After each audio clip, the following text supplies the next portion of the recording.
Assalamualaikum warahmatullahi wabarakatuh. Perkenalkan, nama saya Nisatun Fadila S dengan NIM 21090350115.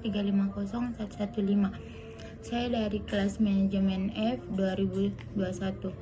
Baiklah, kali ini saya akan memaparkan materi tentang konsep biaya. Konsep biaya dan kos merupakan faktor penting dalam pengelolaan keuangan dan perusahaan. Kali ini saya akan menjelaskan pengertian tentang biaya, implikasinya terhadap produk dan kegiatan perusahaan, serta sistem penentuan dan akumulasi biaya. Apa sih itu pengertian biaya dan kos? Biaya adalah semua pengorbanan sumber daya yang dilakukan oleh perusahaan untuk memproduksi barang atau jasa. Kos di sisi lain mencakup biaya produksi ditambah biaya non-produksi seperti biaya administrasi pemasaran. Yang ketiga ada objek biaya. Yang pertama itu ada biaya bahan baku yang terkait dengan bahan mentah yang digunakan dalam proses produksi. Yang kedua ada biaya tenaga kerja yang timbul dari pembayaran gaji dan tunjangan bagi karyawan yang terlibat dalam produksi. Ketiga ada biaya overhead, biaya yang tidak langsung terkait dengan produksi seperti biaya listrik, pabrik, dan penyusutan mesin. Klasifikasi biaya yang pertama ada biaya tetap, biaya yang tidak berubah sering perubahan volume produksi.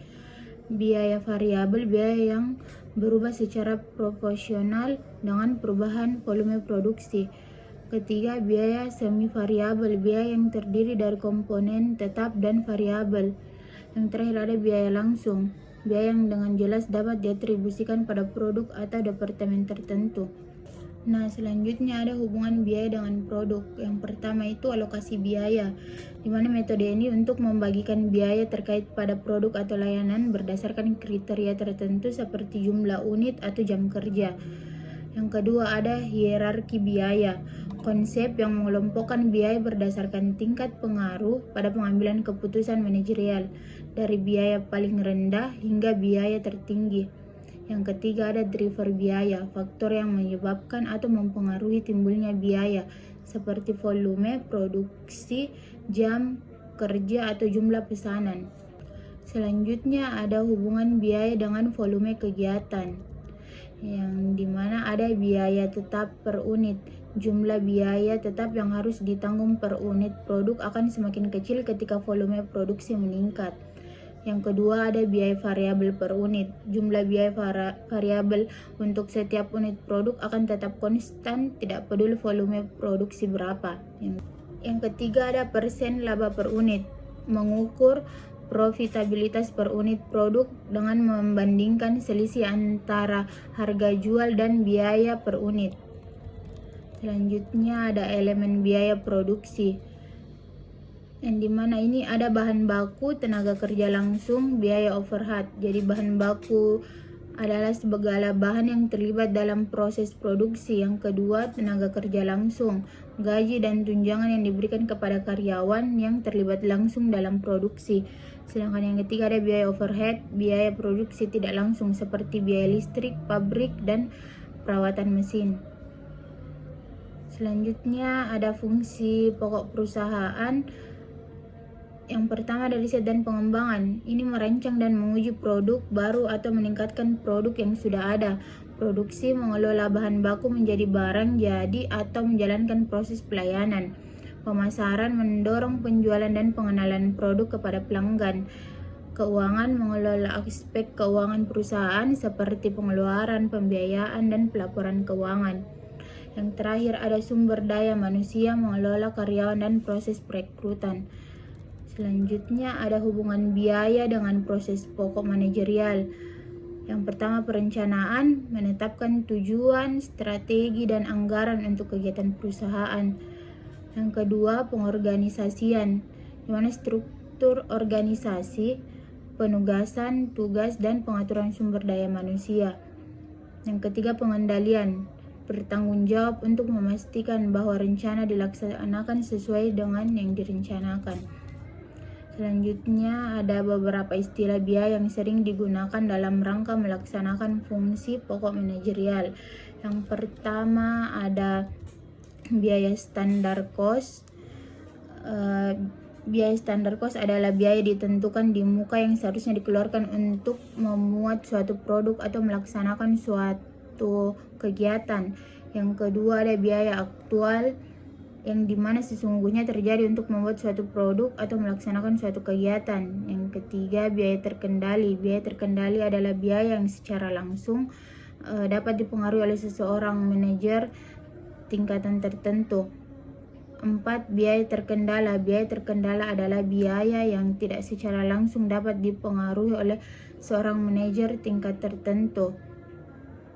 Yang kelima ada biaya komitan. Yang ini terjadi dalam upaya mempertahankan kapasitas atau kemampuan organisasi dalam kegiatan produksi, pemasaran, dan administrasi. Yang terakhir ada biaya diskresioner. Biaya diskresioner adalah biaya yang besar kecilnya tergantung kebijakan manajemen. Selanjutnya ada aliran biaya dalam perusahaan manufaktur. Yang pertama ada biaya bahan baku, alokasi biaya bahan baku yang digunakan dalam proses produksi. Yang kedua biaya tenaga kerja, distribusi biaya tenaga kerja yang berkontribusi dalam proses produksi. Yang ketiga biaya overhead, alokasi biaya overhead ke unit produk berdasarkan driver biaya. Yang keempat biaya siap jual, alokasi biaya yang terkait dengan penyediaan produk jadi siap untuk dijual. Selanjutnya ada sistem penentuan biaya. Sistem penentuan biaya yang digunakan dapat bervariasi termasuk metode biaya variabel, metode biaya penuh, dan metode biaya yang berdasarkan aktivitas. Di sini ada biaya sesungguhnya dan biaya standar. Apabila perusahaan menggunakan sistem biaya standar, biaya produk, operasi, dan proses dihitung berdasarkan unit dan tarif yang sudah ditentukan sebelumnya. Penentuan biaya penuh dan biaya variabel. Metode penentuan biaya penuh adalah penentuan biaya produk dengan cara menjumlahkan semua unsur biaya, biaya variabel maupun biaya tetap. Metode penentuan biaya variabel adalah penentuan biaya dengan cara memasukkan biaya variabel saja. Ada metode hibrid. Kemungkinan ketiga dalam penentuan biaya produk adalah dengan menggunakan metode gabungan antara metode historis dan metode standar. Selanjutnya ada akumulasi biaya. Akumulasi biaya dilakukan untuk mencatat dan mengontrol biaya yang timbul selama proses produksi. Hal ini dapat mencakup metode biaya tertentu seperti biaya pesanan, biaya proses, atau biaya job order. Yang pertama ada penentuan biaya pesanan, kedua penentuan biaya proses. Baiklah, itulah tadi materi mengenai tentang konsep biaya, dan terakhir ada kesimpulan. Kesimpulannya, dalam pengelolaan keuangan perusahaan penting untuk memahami konsep biaya dan kos secara mendalam. Dengan pemahaman yang baik, perusahaan dapat mengambil keputusan lebih efisien, meningkatkan profitabilitas, dan membantu mencapai tujuan jangka panjang. Sekian dari saya. Assalamualaikum warahmatullahi wabarakatuh.